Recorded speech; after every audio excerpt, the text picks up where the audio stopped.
السلام علیکم ورحمۃ اللہ وبرکاتہ۔ امید ہے سب خیر و عافیت سے ہوں گے۔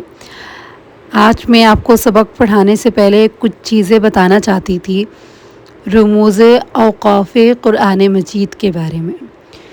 ہم جب آیت کو پڑھ رہے ہوتے ہیں، کہیں کہیں آیت پر چھوٹا قاف، چھوٹی میم، چھوٹا لام، جیم توئیں بنی ہوئی آتی ہے۔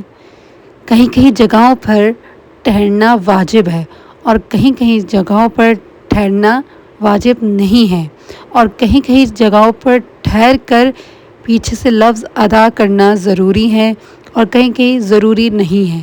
میں نے کہا کچھ چیزیں آپ لوگوں کو کلیئر کر دوں تاکہ آپ لوگ کو سبق پڑھنا آسان ہو۔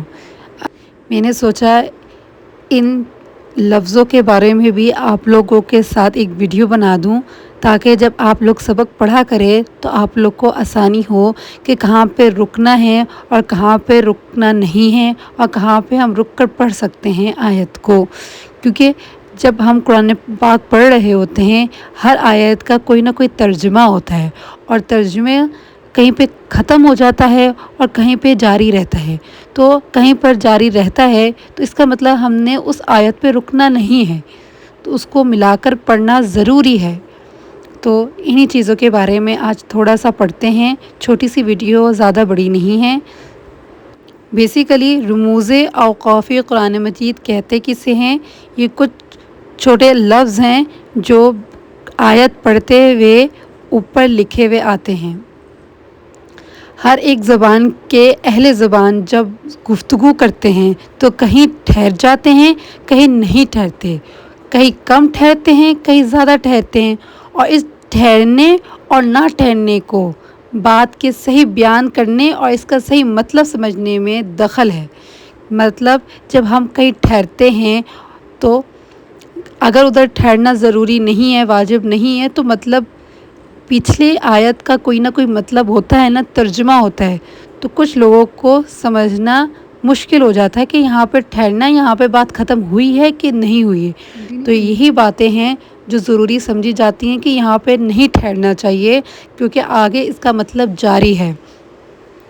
تو قرآن مجید کی کوئی بہت سی آیت ایسی ہیں گفتگو کے انداز میں واقع ہوتی ہیں، جیسے کوئی بات چیت ہو رہی ہوتی ہے یا اللہ تعالیٰ کوئی بات کر رہا ہوتا ہے ہمارے سے، تو بات وہ ختم نہیں ہوتی اور کچھ اوپر توئیں، جیم، لام، میم آ جاتا ہے۔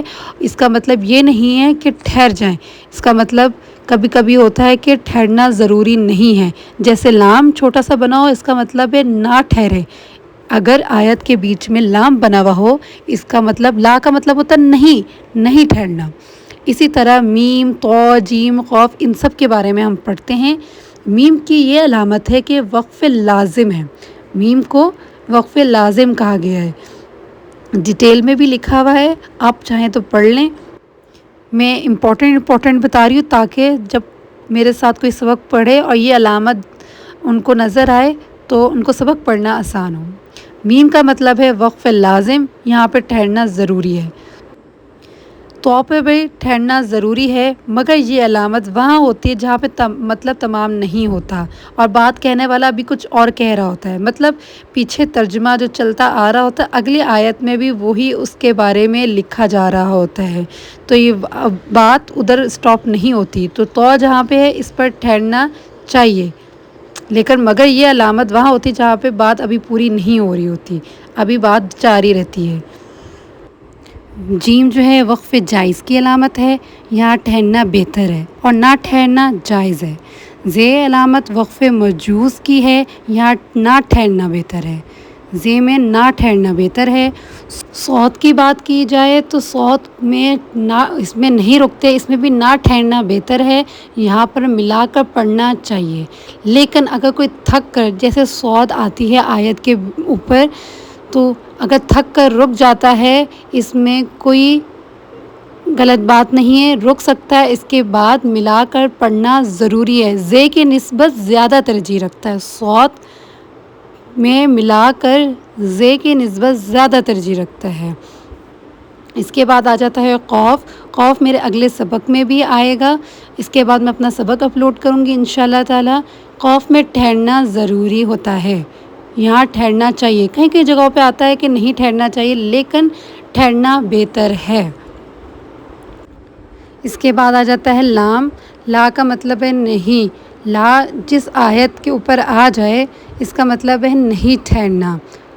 عبارت کے اندر ہو تو ہرگز نہیں ٹھہرنا. جیسے آیت ہم پڑھ رہے ہوتے ہیں، وہاں پہ بیچ میں لام آ جاتا اوپر، اس کا مطلب ہے ہمیں ہرگز نہیں ٹھہرنا. آیت کے اوپر ہو تو اختلاف ہے. بعض کے نزدیک ٹھہر جانا چاہیے، بعض کے نزدیک نہ ٹھہرنا چاہیے. لیکن جیسے کہ لا کا مطلب ہے نہیں ٹھہر جائے یا نہ ٹھہر جائے، اس مطلب میں خلل داخل نہیں ہوتا. وقف اسی جگہ نہیں چاہیے جہاں عبارت کے اندر لکھا ہو. ٹھیک ہے. میں امید کرتی ہوں آپ کو میرا سمجھانا سمجھ میں آیا ہوگا. انشاءاللہ تعالی اگلی ویڈیو میں ملاقات ہوگی. خدا حافظ.